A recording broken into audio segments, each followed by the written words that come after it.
So I'm going to do a double whammy in this video. I'm going to compare two poems which I think are quite similar to Ibsen and Rossetti. And they're not similar in the style of the poem at all, but they have kind of similar background themes, which I think is why I would definitely look at them together. So that's Soeur Louise de la Miséricorde, which means Sister Louise of Mercy, and Twice. So this first poem, Soeur Louise, now that title is in reference, and I've written it here because it's quite a long name, to one of Louis XIV's mistresses, Duchess de la Vallière, who famously became a nun. So she converted to Christianity and left the court when she became a nun. And one thing contextually to know is that Rossetti herself wrote a few poems about nuns and kind of the perspective of being a nun. And she herself, remember, volunteered with nuns when she was working with fallen women.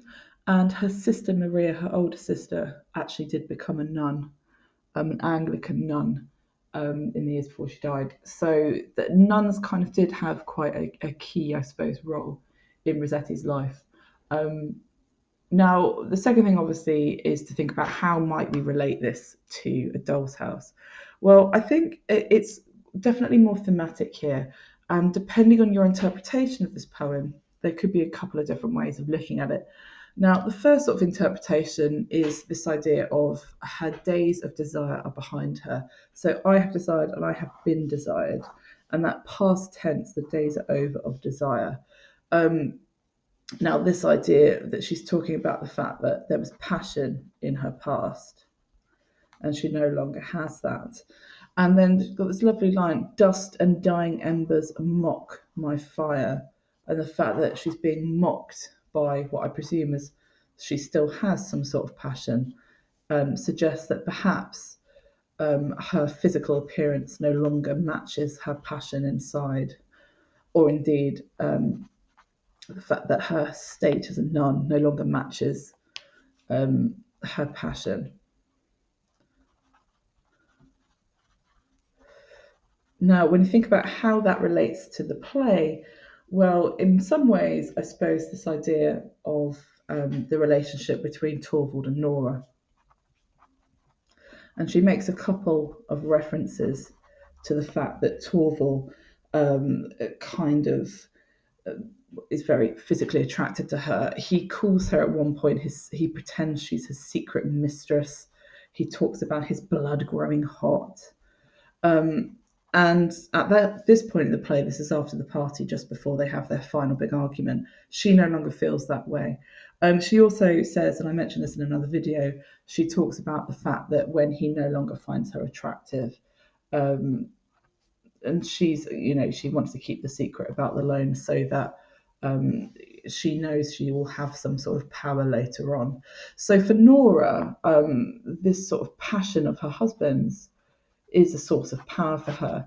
And actually, the fact that this is a source of power for her is referenced in the fact that Krogstad asks her to sort of influence her husband, and he makes a point about the fact that her husband obviously is a man that has certain needs or certain desires, and why can't she do something about it? So actually, this idea of Nora's sexuality, her physical appearance, is a source of kind of power for her when it comes to her own husband, is seen quite a lot. So here we're talking about a speaker who is no longer able to do this. And perhaps if we take Soeur Louise, who's the sort of the persona here, because she has left the court, she is no longer required. So if you go for this sort of, and again, if you look in the play, there's lots of references to Torvald, Nora and Torvald, Torvald's sort of desire for his wife, especially after the party. You then obviously got this sort of this idea of the vanity of vanities, desire, and the fact that that's repeated shows how desire itself is sort of worthless. And I suppose when we think about the desire being worthless, that again fits to the relationship between Nora and Torvald, that his desire for her is not enough to maintain the relationship. And then that's sort of why it ends. You also have this idea of a transformation. Now, of course, for this poem, it's sort of more of a slow drop or dripping. I love this sort of drop by drop of fire, drop by drop slowly, and that's leading to a transformation. And then that turning my garden plot to barren mire. So this idea, mire meaning mud, and barren meaning sort of infertile. So having gone from a fertile garden to a muddy patch, I suppose. Now, of course, you could relate that back to what Nora was saying about in the future, when Torvald no longer finds me pretty, when I no longer dance for him. But actually, I think what's more interesting is the idea of this transformation in Nora throughout the play. And so by the end, she's empowered, and that's why she finally leaves him. But of course, for our speaker here, that appears to sort of not be the case, that she has this transformation, but actually the repeated O at the start of what we call the refrain, this repeated line, suggests actually that she's sort of desperate and kind of sad and unfulfilled. Whereas for Nora, that transformation is positive, that she kind of goes on to do better for herself. The only other thing, I suppose, with this sort of this breakdown and attractiveness, it reminds me of Christina, which again seems a bit mean, to be honest, but there we go. That she is sort of aged through her work, but of course she also is transformed through her work in order that she wants to come and get her husband, and so she actively campaigns in a way to get Krogstad. So I think that leads into my second interpretation of this poem, which is an interesting one. But if we take Soeur Louise, if she indeed did convert to Christianity, and that's sort of our reading of her, it's a bit about this idea of choice, or rather self-actualization. Now, obviously, for her, she chose a god. She chose being a nun. She chose religion. And in the same way, although I'm sure you know, religion in the play is sort of briefly mentioned. She talks about Pastor Hansen, I think his name is, or something like that, and how she's not really sure what she knows about religion. But religion, interestingly, in the play only comes up when it's being used by Torvald to tell her off. He talks about her sacred duty, things like that, and she says she doesn't know. So here, what I think, and again, that leads back to Christina, is that she has also chosen, but she is choosing to become a wife, whereas Nora is choosing to leave. So although this poem, the speaker is sort of got a very unhappy experience now that she is no longer existing for her purpose, what she felt was her purpose before, the hire for which her life was hired, so her role.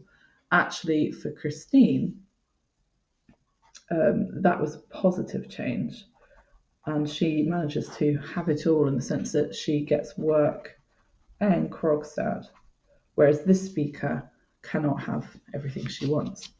Now that takes me to Twice, which was written published in 1864. Now, what I love about this poem is it's very similar in the sense that it is the choice of the speaker to have divine love, i.e. for God, over romantic. Now we start off with a rejection, and I suppose there are lots of rejections you could talk about in A Doll's House, but I took my heart in my hand. I said, let me fall or stand, let me live or die, but once hear me speak. So this idea that the speaker started off by sort of proclaiming, and this is like Nora trying to take control, or Christine kind of seeking Krogstad. But what happens with this speaker again, a woman's words are weak. So she finds that her power, or she has no power. And that's quite like before Nora sort of shifting. The speaker here lacks power, especially because of her gender. So again, another hint at gender relations. And then she is told by her lover, we assume, that she is not ready. And that's very similar to Torvald sort of telling Nora, kind of his patronising Nora for saying she's not intelligent enough, she doesn't understand. Interesting that you have the Skylarks. That's obviously Nora's nickname. So this kind of flighty, I don't want to say simple bird. I'm sure they're not simple, but kind of flighty, unserious. Is that a word? Birds. So nice symbol of Nora here. And then through setting down the heart through this rejection, it broke. Now, what's interesting is you can actually talk about Krogstad here. He is rejected by Christine, and without her, he uses that lovely image of him drowning as a result. Well, it's not lovely, but this image of him being a shipwrecked man. And I suppose, what's interesting is to talk about the fact that if we think about what happens in this play, Krogstad is then taken back by Christine, whereas the speaker of this poem kind of chooses instead God. And of course, she takes her heart back in her hand, and it's sort of a reclaiming, or again, as I said for the other poem, it's a choice. And now she chooses God. And what's interesting, I suppose, is Nora chooses what I mentioned before, the professional sphere outside the marriage, outside home, or the home, or marriage. So in both cases, they are sort of, I guess, in a way, rejecting religious love. Ignore that. Both Nora and the speaker are rejecting romantic love, and instead this sort of self-actualization. Now, for Nora, of course, that is to go and discover things for herself, to go be a human being.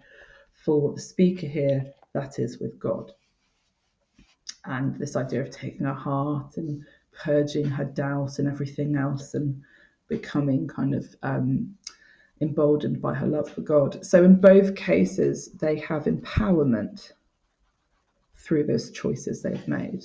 Although the speaker here, hers comes from her rejection from her lover, and Nora's came from, I suppose, in a way, I think if Torvald hadn't reacted the way he had, perhaps she wouldn't have left him, ironically.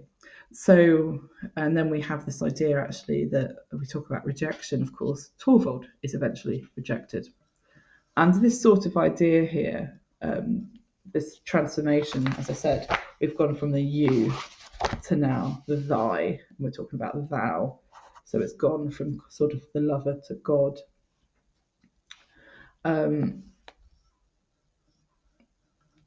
I suppose, again, depending on your intentions, you could kind of question, shall not question much, which perhaps says that she's not always going to know all the right answers, but she will know not to question them, but not entirely. And perhaps Nora, as Christine would probably tell her, is in for a difficult time. But I think what's interesting is both these poems, Sir Louise and Twice, refer to this idea of the rejection of the earthly love for the spiritual love, which for Nora is a rejection of romantic love for her own kind of knowledge and hope for the future. That's it.